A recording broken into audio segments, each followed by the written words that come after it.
Good morning. So we're going to come out, show you what I did yesterday. And it was so windy yesterday, I was fighting with the wind to get it done. So there's no way I could have made a video of what I did. So I'll look at my peach tree. It's so mushy. My peach tree looks like it's the best one so far. So all summer long, this peach tree just thrived. I mean, it literally grew probably 2 feet. So it was very, very happy here. One way up near Canada. This is a breed that I got from St. Lawrence Nurseries. I do believe they're in Maine.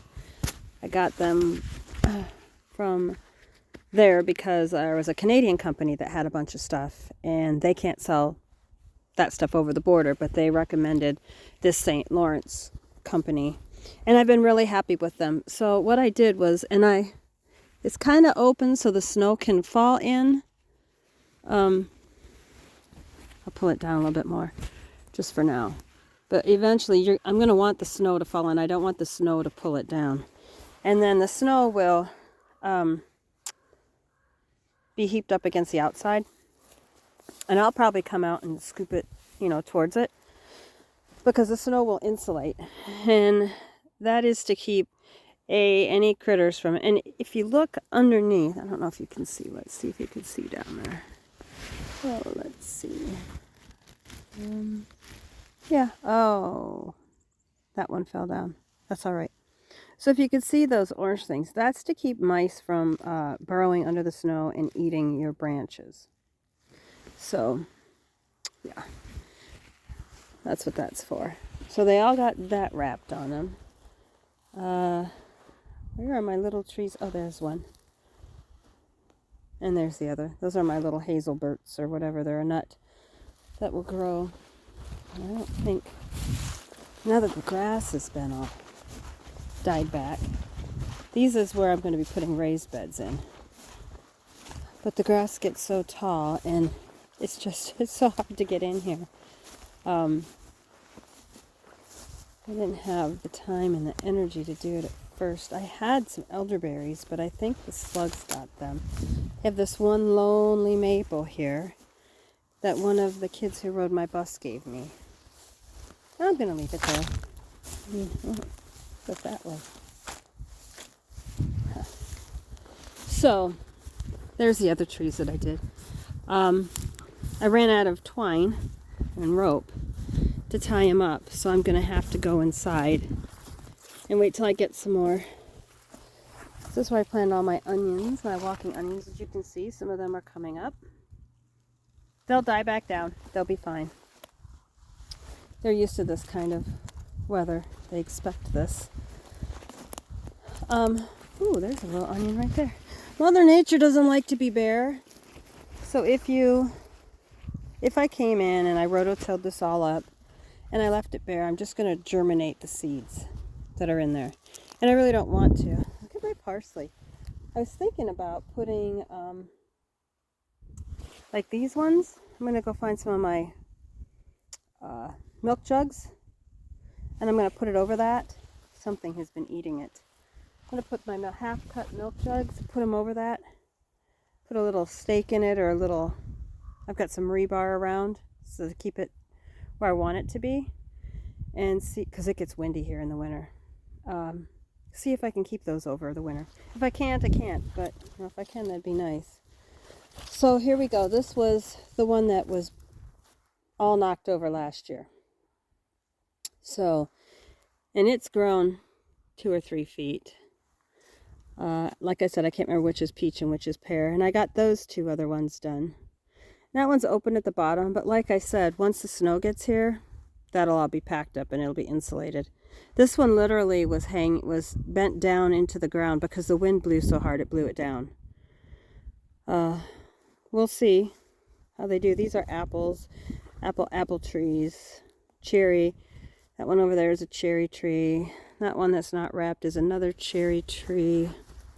But all I did was I took landscape fabric, and this is a pretty thick one. I had considered using plastic, but I was afraid if I used plastic that it would keep the condensation in it, and then I could have a fungal problem, and I didn't want to have a fungal problem. However, with this, I can simply use the fabric. And it, you know, it's breathable, so it won't like retain moisture and it won't condense. The blackness, when the sun's out, will actually make it a little bit warmer inside. So maybe it won't, maybe it'll just keep me up one. There goes my husband. He's gonna go out hunting. He got a deer yesterday, which was really nice. Get some venison in the freezer. So these are the apples. And we were out here in the summer. I come through here and check stuff. There's my currant. I don't think I need raspberries. That one looks like a llama. Kind of does. Yeah, he was saying that one looks like a llama. I don't know what the other ones look like. Well, the other one looks like a man. Well, that one right there looks like someone who's wearing like a big like cloak. I don't know what that one looks like. The top part of it looks like a goose flying. Yeah. Yeah. Well, that's what they look like. Raspberries did great. I can't believe they still have their... Those I got from the St. Lawrence too. I can hear geese, not my geese. I hear wild geese.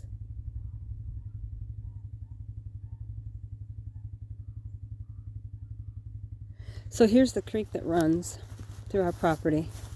And because we had a bunch of snow and it's all melted, it's flowing pretty well.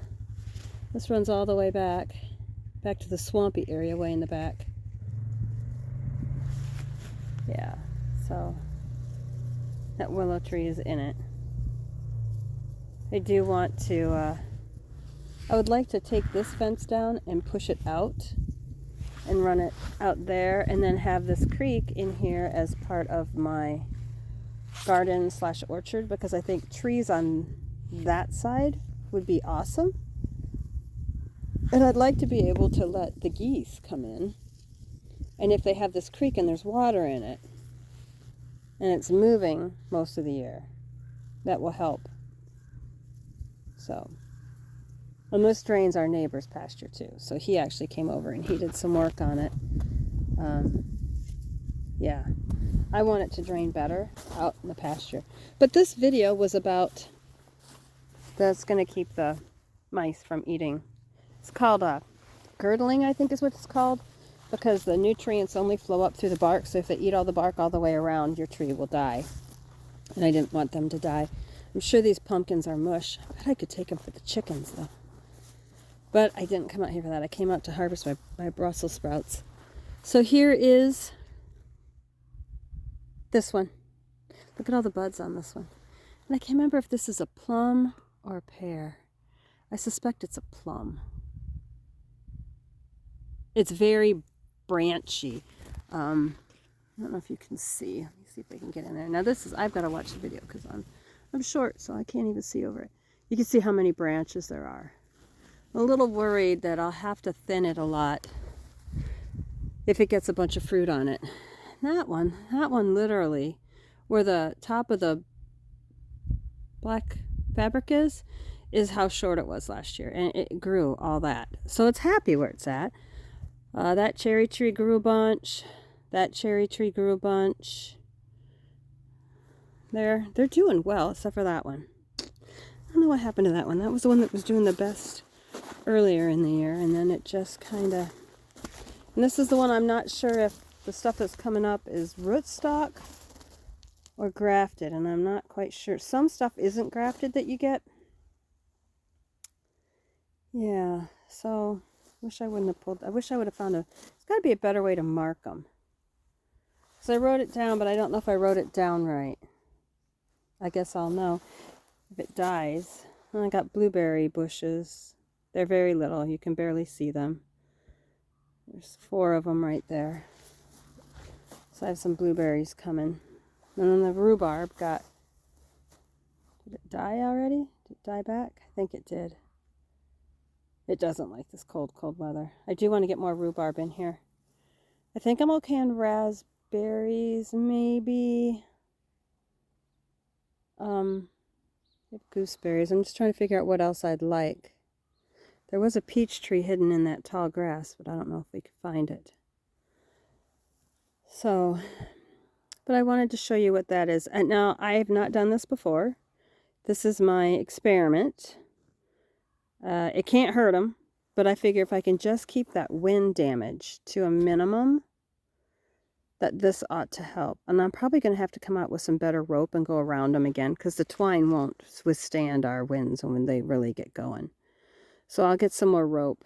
But this is what I had, and I figured if I get them most way done, it's easy to come out and just run around with some more rope to tie him up than it would be to start from the very beginning and get to the end. And it's supposed to start getting cold again. We've had a nice reprieve, which was really nice. I'm going to miss it. Celery, lost it. I wonder if I could cover that too with a milk carton. Cut it back and cover the roots. Can't hurt to try, can it? That'd be interesting. I mean, and I'm in the zone 4. 3-4. Most of the stuff I try to buy is for zone 3 because we can get really, really cold with the wind chill. So that just makes me feel a little bit better. And there's all my dill that went to seed. And I am not...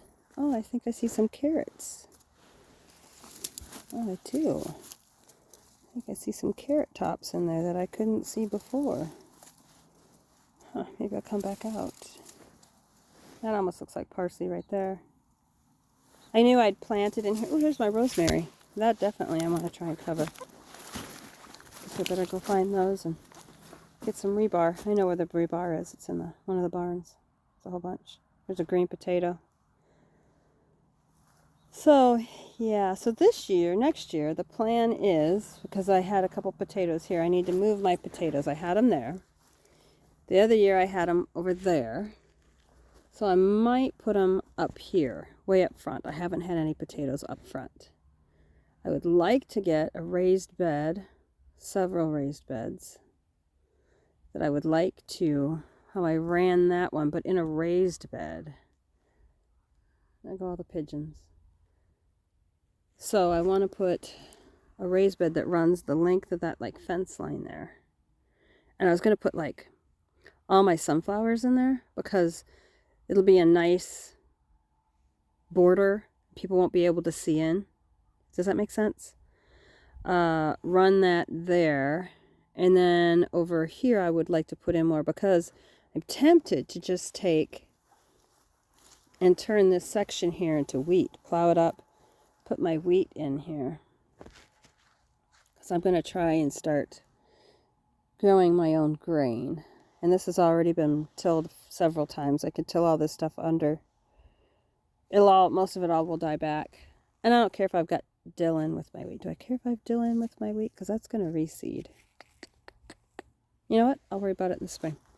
So anyway, there you go. We'll see how my experiment turns out in the spring and see if they just take off. That would make me so happy to know that I could do that. I don't know what I'm going to do when they get to be 20 feet tall. I mean, by then I would hope that so I could wrap up the trunk and the lower branches, which would, worst case scenario would just kill off the top and not the bottom, and it would be able to come back to life. But so we'll see. There is one in the backyard.